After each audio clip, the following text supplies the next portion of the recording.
Senado tem um presidente, se Deus quiser, brevemente, Miracatu terá um ministro do Supremo Tribunal Federal.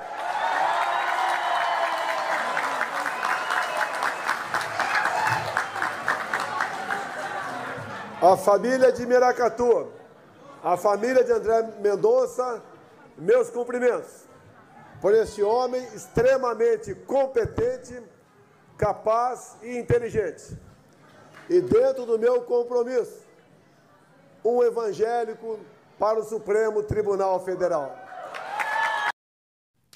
Ele tem reclamado já Davi Alcolumbre, que é o presidente da CCJ, que é a Comissão de Constituição e Justiça no Senado, que é responsável por marcar essa sabatina, diz que não tem data ainda para marcar e nos bastidores dizem que ele está aguardando para justamente recolher um número ali de apoiadores contra André Mendonça, o que é uma grande polêmica. Vamos com desse assunto com alguém que entende sobre isso, Augusto Botelho, que é o nosso convidado todas as quartas-feiras aqui. Olá, Botelho, boa tarde para você.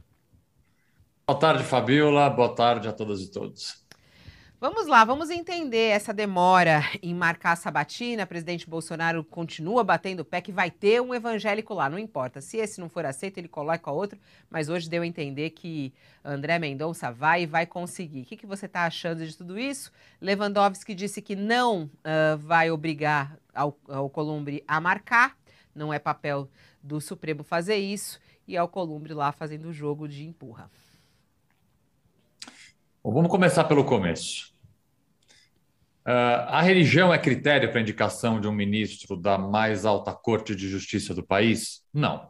A Constituição impõe quais são os requisitos que um ministro ou uma ministra precisa ter para ser indicado à Suprema Corte Brasileira. Certamente a religião desse ministro ou dessa ministra não é um critério e jamais deveria ser um critério. E aqui não é nenhum julgamento sobre a religião específica de um ministro que vai ser indicado para ocupar este cargo. Qual é o recado que Bolsonaro passa ao assumir essa postura? Que a sua indicação ela foge completamente daquela que a Constituição exige, o notório saber jurídico, brasileiro nato, com limite de idade, e sim faz uma indicação voltada para o seu eleitorado.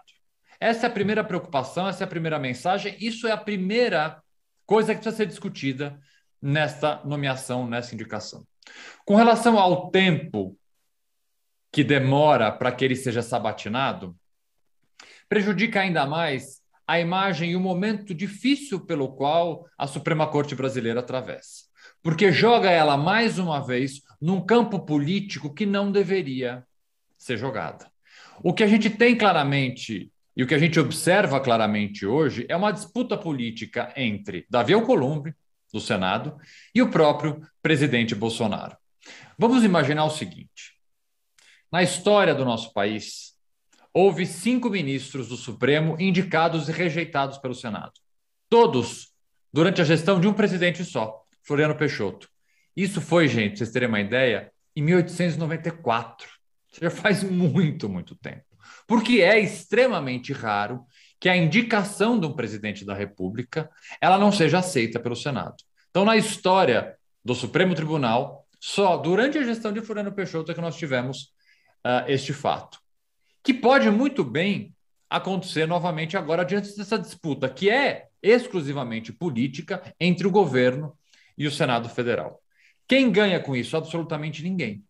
O Supremo, neste momento, tem uma cadeira vaga, cadeira essa que impossibilita, por exemplo, a maioria na decisão colegiada, por exemplo, do plenário. Agora nós temos a possibilidade de ter sempre um empate, porque estamos com 10 ministros. Isso, do ponto de vista de segurança jurídica, de um julgamento, do ponto de vista bastante pragmático, é prejudicial. É importante que tenhamos um ministro ou uma ministra ocupando esse cargo agora, e que esta nomeação e esta sabatina, ainda que sempre exista um componente político nas sabatinas, é evidente que há interesses, há disputas, mas não a um ponto de inviabilizar a nomeação e a indicação de um nome. É bastante preocupante e, volto a dizer, ninguém sai ganhando e tem um perdedor claramente e evidente nessa disputa. O próprio Supremo Tribunal Federal E por ser a mais alta corte de justiça brasileira, toda a justiça brasileira, nesse momento, sai perdendo.